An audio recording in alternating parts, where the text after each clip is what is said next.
Hi everyone, it's great to be back at the City of Glasgow College. We're here again for the second of the podcasts, which kind of link into the kind of college local innovation centres. Today we've got a great panel of speakers from across the Glasgow City region, and also who've also been involved in the various kind of college local innovation centre programme, or for it to be short, CLIC. Today we're actually going to be talking about the role of community building to drive innovation, and that's going to take us into many different areas, which also includes ecosystem, infrastructure and skills. But for this episode we're actually just going to focus in on the ecosystem and kind of delve into some of the kind of key topics and key points I've been working on over the last couple of years. So, without further ado, as I say, I'm Alisdair Gunn. I'm the Director of the Glasgow City Innovation District, and it's great to have both Rachel and Bayile here. Would you like to introduce yourselves? Sure. My name is Rachel Moir. I am the Innovation Programme Manager at the Glasgow City Innovation District, working alongside Alisdair. Hello, my name is Bayile Adeoti, and I am the CEO of Dechomai, the Entrepreneur in Residence at Glasgow City College, but also the Entrepreneurial Champion of the Glasgow City Region Colleges.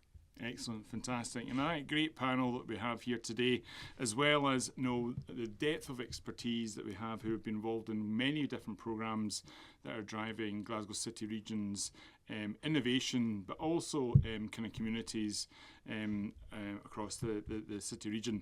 So we've got a topic here today of the role of community building, and I want to first talk about just looking in at what community building is all about, and why is it essential for creating a thriving innovation ecosystem. Bayile, do you want to give us your thoughts on that? Yeah, I think, Glasgow especially has got three amazing innovation districts.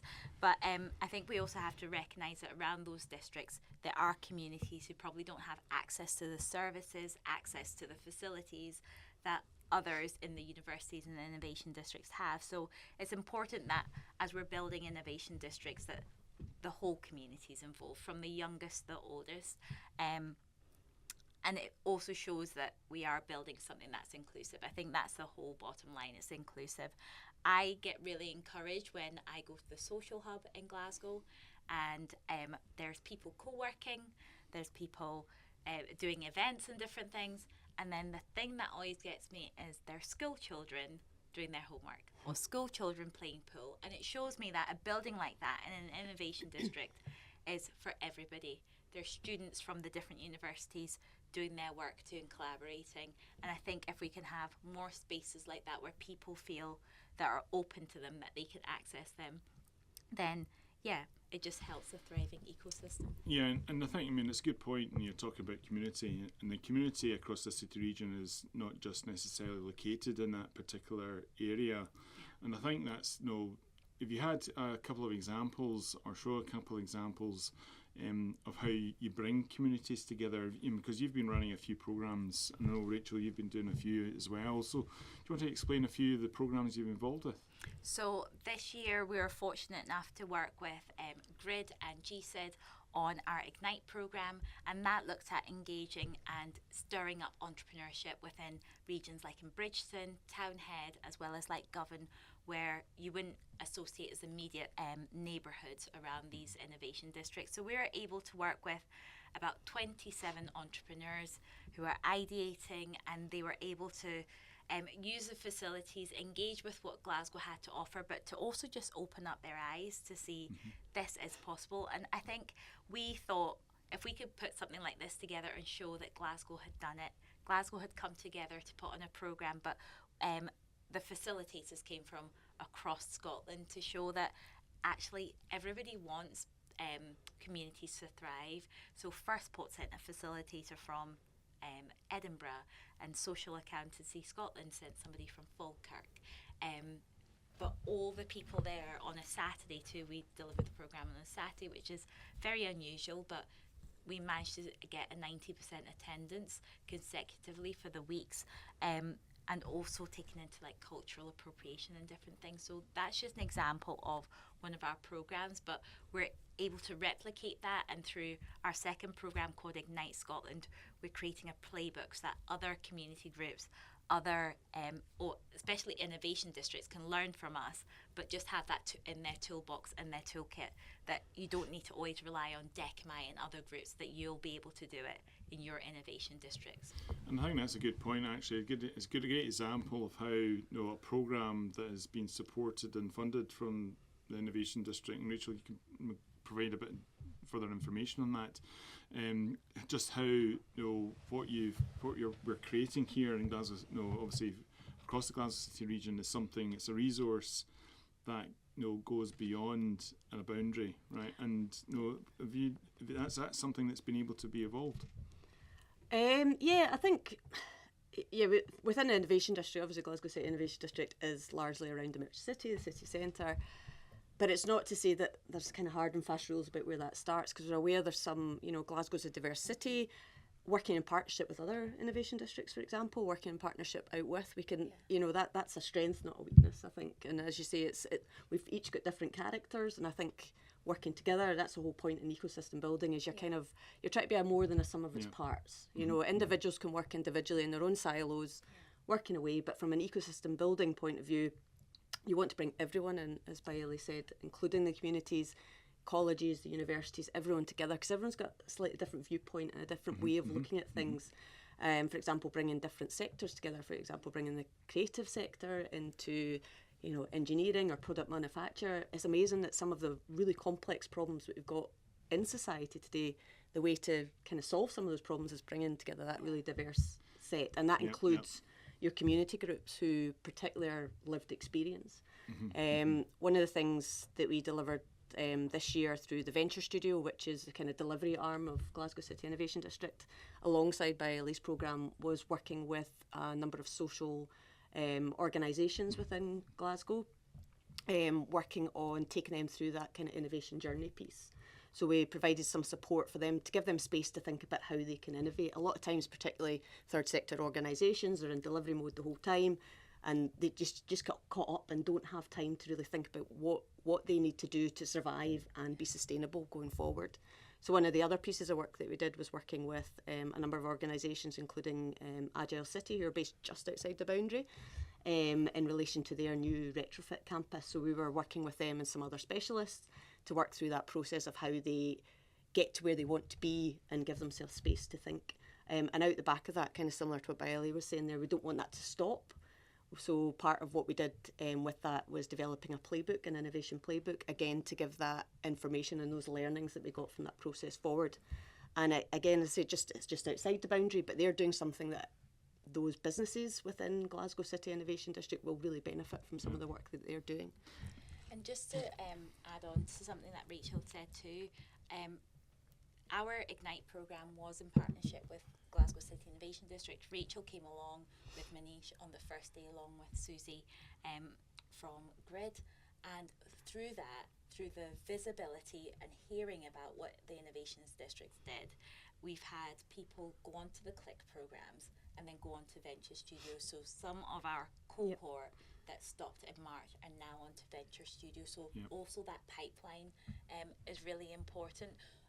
We also had some doing the hackathon, the Femtech hackathon through Grid, and then just other things are coming out from that. But it's the visibility. They're now aware of the programs. They're now aware of the support. And initially, when we started that program, I was thinking, how do we get them on that journey? But I think it's once again the relationship and the conversations. And I think it's the visibility the other way as well, because again, I came along to a number of Baile's events, including one where I brought my daughter, who really enjoyed it and enjoyed being part of that as well. But I think for me, it was like I wasn't aware of some of the work they were doing, so it's not like a one-way process or they need our support. We need them as well for different viewpoints, different ideas, and just make sure you kind of contact into that. I think that's a good point, actually, because we can put on a programme to support community, but the best thing is actually for the community to tell us what their challenges are. And I think that's the bit where there's potential funding there, but the most important thing is actually getting the insight from the citizens and the people who are in those communities that we're probably not necessarily kind of connected to. But I guess that's something where, have you seen kind of groups or community groups that have not engaged at all in this kind of innovation kind of arena? Have they been inspired to come into such a thing? No, I'll let you go first. I think from an innovation district point of view, I think we're very aware that we're not aware of everybody that operates, particularly within Glasgow City Innovation District. There's a real focus on the kind of tech and the business and the science part of it, and that is very much part of an innovation district. But as we were just discussing, all the other groups are just as important. Yep. But again, it's something that we're becoming more and more aware of, is that we have to engage with more of these groups, and we're actually actively trying to participate in what we don't know. So one of the things that we're doing next year is doing a community event in GCID, where we're going to have the opportunity for community groups of not just in tech or business, but everybody that operates in community within the area to come in and see what we do, have a chat with us, also to see what some of the support that we can offer and some other organisations can offer. And we're also looking to launch a community fund as well there, where we can help some of these smaller businesses that we've never done before. We're very conscious we haven't, and it's not because we haven't wanted to, it's been a resource piece, so we're now very much trying to reach out and try to understand what we don't know. I think some of the work with Bayile was a start with that, but there's a lot going on that we still don't know, and they don't know about us, so we're slowly trying to get into that a wee bit more and get better handle on what's going on, I think. Yeah, and something that we learned from the work that we had done with yourself was that you don't know what you don't know. So you don't know the community groups around you, and that's what we're actually creating a dashboard of a map with community organisations, so around Glasgow, and particularly around universities, that universities can know that these are the community groups around us. So if we want to engage with them, if we want to do outreach and different things, and there's that, because we don't want to be to block anyone getting support, but we also need to realise that not everybody knows. And I think that's what, going back to your question, Alisdair, is we still found people. First of all, we were oversubscribed, so it was only for 25 people. We had 66 people apply. Oh, that's amazing. And then even when we started, we still had people saying, I didn't know about this, or I found out too late. And we do outreach across. We contact community groups, and then we ask them to introduce us to other community groups. But we still find that the information's not getting out quick enough. So we're learning ourselves too, to make sure that we're reaching different groups from all over. And I'm happy to say that even with the second Ignite group, we've been into mosques, we've been into, there's a sewing class that actually takes place, I think in this college, and we were engaging with them and saying, would you like to be a part of this? So that was like a slow process with the facilitator, but she managed to send a couple of people to us. That's amazing. And once again, it's a confidence building thing too. Sometimes the hardest thing is walking through the door. And it's one of the things where the value again of the college network plays more so into the play than probably universities, because the colleges are already connected directly into some of those community areas, and because of the diversity of the courses and the programs that they put in place. I mean, again, that links into there's courses that are going on through the college network in Glasgow, which are supporting skill sets which are really, really important. So I mean, like sewing. I mean, there's a growing fashion industry within Glasgow City Region that certainly we need to try and encourage. And I mean, so then in some ways that that's starting to then open up doors for others to kind of.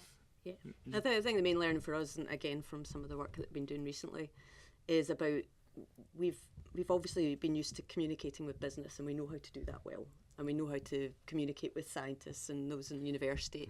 We're realising, a bit like what Baile's doing, we put it all out there and we think, we've put it everywhere we can, and you get no response. So obviously there's something you're not doing quite right. So that identifying how you communicate with different groups, and for example, we now have an intern working with ourselves that's solely based on kind of community, looking at the community side, and some of the ways that she's turning up in person to community councils, things like that. And again, it's maybe a bit more intensive sometimes. It does need a bit more people on the ground to do it, because a lot of it is about that trusted relationship piece as well. And I think it's, if you just see a poster, you assume that everybody's digitally able. When you chuck stuff, you say, well, I've put it out on Facebook, put it on LinkedIn, why don't they see it? And there is quite a bit of a learning curve about what works, and it's different for different groups as well. And again, we worked with the college on a recent initiative as well about getting SMEs in Glasgow kind of digital ready, so linking into the CLIC innovation course and providing a little bit of funding beyond that course for them to then put their ideas into action. And we found that really useful, but again, a lot of the people on that course, I wouldn't have known how to reach and identify those people, so it's very much allowed us. And I think quite often it comes up as saying, well, you don't have to reinvent it. Why don't you use those that are already engaged in it? And again, you've got to identify who that is, using existing networks like CLIC, like some of the work that you're doing by Bayile, is really important as well. Yeah. So you sent it to me, the last CLIC. I posted on the WhatsApp group for the Ignite cohort and said, this looks amazing. I might even do it myself. And lo and behold, I turned up and 3 people from the Ignite cohort were in that room with me. And so it just shows the power of networks and that trusted relationship too, because I was like, well, the cohort were like, well, Rachel sent this. And then also they met you at the showcase for venture studios and different things, so they were able to say, well, it's come from a trusted source, it's not just Bayile, but it's Rachel too. That's good. I know we could actually carry on for another half an hour on just this topic, but we want to kind of wrap up this part of the session just with one kind of final question, probably replying with one sentence. It was going to be difficult, very a challenge. But if there was one strategy that you have implemented that has broken down silos between different groups, what's that one kind of strategy or one action that you have implemented that has been powerful to engage across different groups? This is not going to be one sentence, I'm sorry. That's okay. Probably having an intermediary partner. One bit of feedback on some of the work that we've done and funded is projects that have happened between 2 individual partners of quite different sectors that wouldn't have worked together and have tried to work together for a long time, but said that actually when we became that kind of neutral party managing some of that project, that was the first time they've actually ever managed to break down that silo piece and actually work together effectively. So excellent, that's super. Bayile? So I come from a hospitality background and I believe in the power of food. Yeah. So I always think that you can break silos with bringing people together around food and having the conversations, then co-creating something. So even when I'm delivering inclusive entrepreneurship workshops to organisations, delivered one last week, and the icebreaker was, what would your last meal be? And I got to know so much about each individual in that organisation, and their bosses got to know.